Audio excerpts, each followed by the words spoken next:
October 1918. Deep in the trenches of the First World War, a British artillery shell explodes, releasing a thick cloud of mustard gas. A young German soldier, Adolf Hitler, is caught in the fumes and temporarily blinded. He is evacuated to a military hospital. A month later, while still sitting in a dark ward waiting for his sight to return, he receives news that shocks him to his core. Germany has surrendered. The war is over, and they have lost. The impending peace treaties impose crippling conditions on the defeated nation. Germany is ordered to pay massive financial reparations and drastically reduce the size of its military forces. For Hitler, this defeat is unacceptable. Instead of recognizing the military reality that the German army was exhausted and outmatched, he becomes consumed by a deep, seething hatred. He baselessly blames the surrender on internal sabotage, claiming that civilians back home, specifically communists and Jewish people, had betrayed the military. We have a frontline soldier directly connecting a complex geopolitical military defeat to specific civilian minority groups. To understand how he makes this illogical leap and where this extreme psychological break comes from, we have to look backwards into his early life. Growing up in Austria-Hungary, Hitler lived under the roof of Alois, his father. Alois was a mid-level Austrian customs official who was strict, quick to anger, and frequently verbally and physically abusive toward his children, leaving young Adolf to bear the brunt of his rage. As an adolescent, Hitler found a highly specific way to rebel against this abuse. He realized that the easiest way to spite an Austrian public official was to reject the authority of the Austrian state itself. This map illustrates the complex, multi-ethnic borders of Austria-Hungary during his youth. Because the specific area where Hitler lived had historically been part of the German Confederation, many locals still considered themselves ethnically and culturally German. He weaponized this local geography. He began tormenting his pro-Austria teachers with gestures of allegiance to a united Germanic state, knowing exactly how much this open defiance of Habsburg Austria would infuriate his father. His intense allegiance to a greater Germany was a teenager's psychological coping mechanism, a direct way to strike back at an abusive parent. Years later, now in his early 20s, both of his parents have died.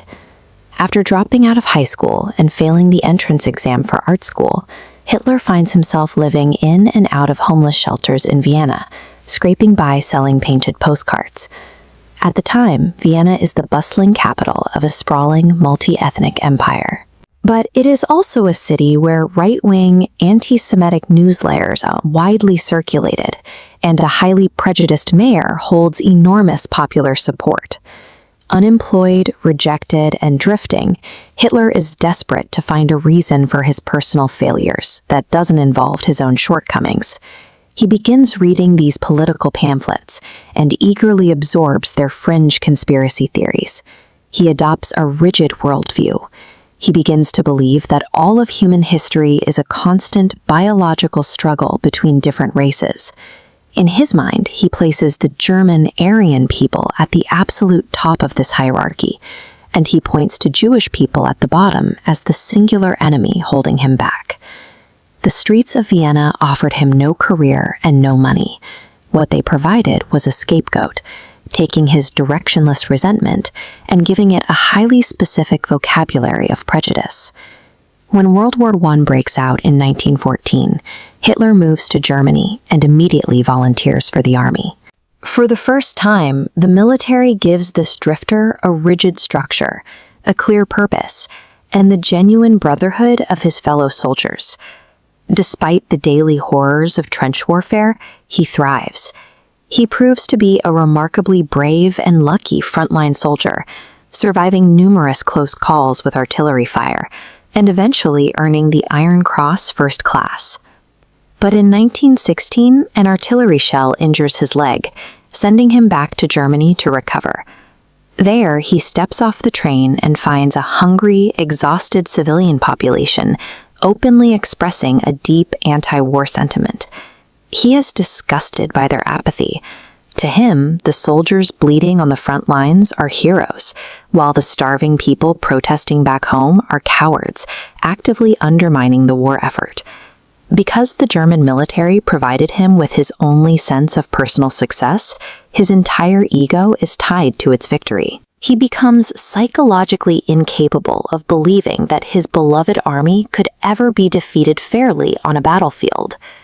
Back in the hospital bed in 1918, this map shows Europe's redrawn borders. The Austro-Hungarian Empire is dissolved. Looking closely, the treaties physically sever German territory, splitting the nation in two, an intentional humiliation designed to weaken the country. Refusing to accept that the military he idolized simply lost a war of attrition, Hitler reaches for an excuse. He points back to the anti-war protests he witnessed, creating a myth that the army was stabbed in the back by traitors at home. He takes the fringe conspiracy theories he absorbed as a homeless failure in Vienna and maps them onto this massive geopolitical tragedy. He decides, entirely without evidence, that the people responsible for spreading this paralyzing anti-war propaganda were the communists and the Jews.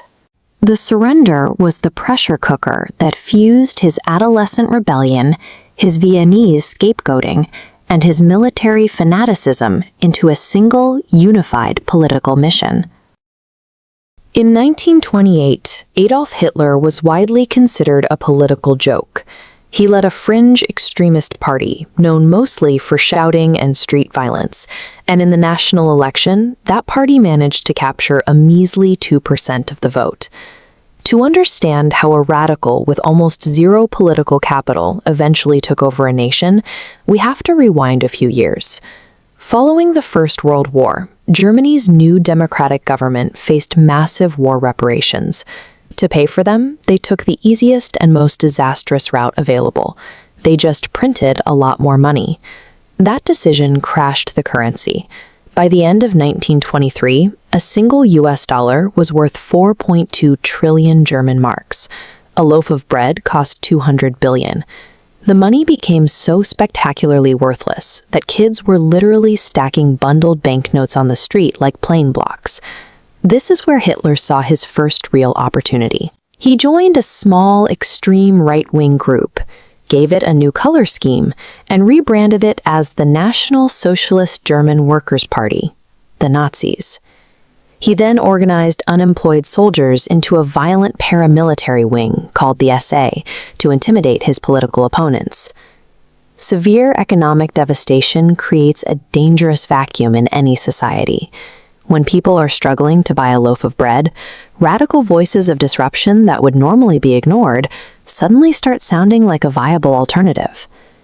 Hoping to capitalize on that exact panic, Hitler led an armed march through the streets of Munich in late 1923.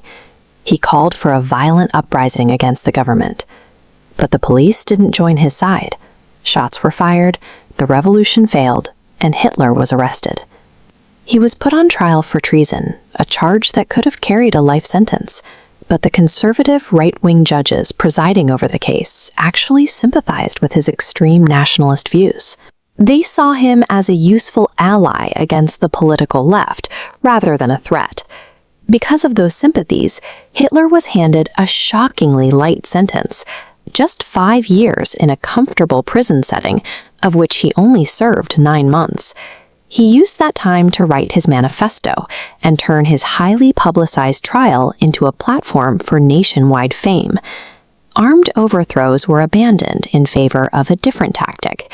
Hitler would now work directly in the legal system, using the democracy's own rules to dismantle it from the inside. The justice system had the chance to lock away a violent extremist, and it blinked. When democratic institutions fail to hold people accountable for political violence, they unintentionally legitimize the movement and embolden its leaders. Despite his newfound fame, Hitler's polling numbers remained low until October 1929. When the stock market crashed in the United States, panicked American banks suddenly recalled the massive loans they had given to help rebuild Germany. The fragile German economy shattered almost instantly. Extreme poverty returned to the streets, factories shut down, and millions of citizens found themselves unemployed. The newly formed democracy seemed completely incapable of stopping the freefall. Hitler stepped directly into that leadership void. The Nazi Party aggressively pushed out propaganda promising to restore Germany to greatness, while giving the public very specific targets to blame for their suffering: Jewish people and communists. Weaponizing that public misery worked exactly as intended. Voters abandoned the political center in droves, and by 1932, the Nazis had grown into the largest party in the German parliament. A society exhausted by failing institutions will eventually look for a way out. If a democracy cannot provide stability, citizens will willingly run toward authoritarian extremes if those extremes promise decisive action. But Hitler still wasn't in charge. Even as the leader of the largest political party, he faced a massive roadblock in President Paul von Hindenburg. The elderly, extremely popular World War I general despised Hitler and flatly refused to grant him real executive power. The deadlock was broken by a catastrophic miscalculation. Wealthy industry leaders and a center party politician named von Papen approached Hindenburg. They feared a rising communist movement far more than they feared the Nazis, and they pitched a compromise. They proposed making Hitler chancellor to satisfy his massive voting bloc, but they would surround him with moderate conservative ministers. Von Papen explicitly argued that by holding the majority of the cabinet seats, they would control Hitler like an angry little puppet. Hindenburg relented. In January 1933, Adolf Hitler officially accepted the chancellorship. The fringe radical was now operating with the immense, legitimate power of the state. The political establishment empowered Hitler because they believed they could exploit his populist appeal for their own ends. They gambled that they could utilize his movement without losing their own grip on the government. It took exactly 1 month for that illusion to burn to the ground. In February 1933, the German parliament building, the Reichstag, was mysteriously set on fire. While the building was still smoking, Hitler declared that communist agitators had started the blaze. He used the panic to convince President Hindenburg to sign a sweeping emergency decree to protect the nation. That document legally allowed Nazis to bypass civil rights and imprison political opponents without trial. Dissidents were quickly rounded up and sent off to Dachau, the country's very first concentration camp. With his opposition locked away, and Hindenburg passing away shortly after, Hitler introduced a new law to Parliament. He granted himself the authority to make all future laws and state decisions entirely on his own. He didn't have to conquer the government by force. By exploiting a moment of sudden national panic, he convinced the public to voluntarily surrender their own civil liberties for the promise of safety. Hitler had one final hurdle. To rule unopposed, he needed the absolute loyalty of the professional German army. But the military generals hated Hitler's rowdy paramilitary force, the SA, and viewed them as a direct threat to their authority. To appease the generals, Hitler ordered a brutal internal purge in June 1934. In what became known as the Night of the Long Knives, he had his own SA officers rounded up and murdered, along with journalists and old political rivals. Satisfied that they would not be replaced by a civilian militia, the regular army pledged their total, unconditional allegiance directly to their new Führer. And so his control was now absolute. State authority now overrode every aspect of daily life. Civil liberties completely vanished as the party enforced boycotts of Jewish businesses, and they systematically moved the entire nation's youth into mandatory ideological training camps. A democracy rarely falls to a sudden armed overthrow from an outside force. It dies when economic despair breeds desperation. It dies when the justice system refuses to hold extremists accountable. And it dies when arrogant gatekeepers willingly open the door, fully confident they can control the monster they let inside.